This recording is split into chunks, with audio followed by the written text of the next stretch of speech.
এই মেয়েটির চিকন বুদ্ধি দেখে আমি তো রীতিমতো অবাক।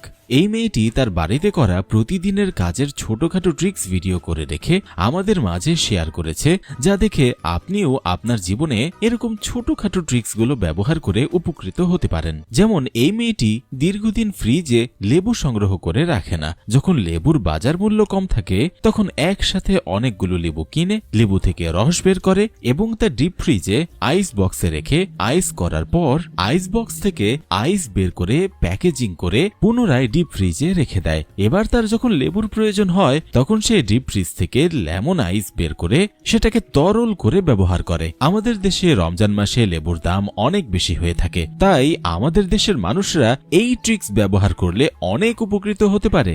বাড়িতে আদা দীর্ঘদিন সংগ্রহ করে রাখতে চাইলে এই মেয়েটি প্রথমে আদাগুলোকে পরিষ্কার পানি দিয়ে ধৌত করে। আদাগুলোকে একটি কাচের জারে রেখে এর ভিতর পানি দিয়ে ফ্রিজে রেখে দেয়। ফ্রিজের তাপমাত্রা 0 ডিগ্রির আশেপাশে থাকায় আদাতে কোনো রকম ব্যাকটেরিয়া লাগতে পারে না, ফলে এটা দীর্ঘদিন সংগ্রহ করে রাখা যায়। কাঁচি দিয়ে আঠালো টেপ কাটতে গিয়ে অনেক সময় এরকম সমস্যার সম্মুখীন আপনিও হতে পারেন।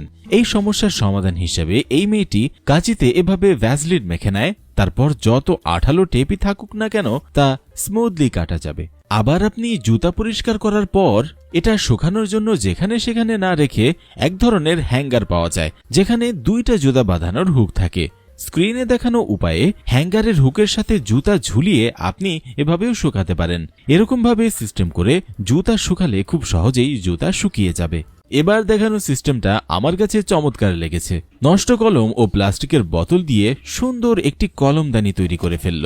প্রথমে একটি প্লাস্টিকের বোতলকে উপর নিচ করে কেটে কলমদানির আকারে তৈরি করল। এরপর এই কেটে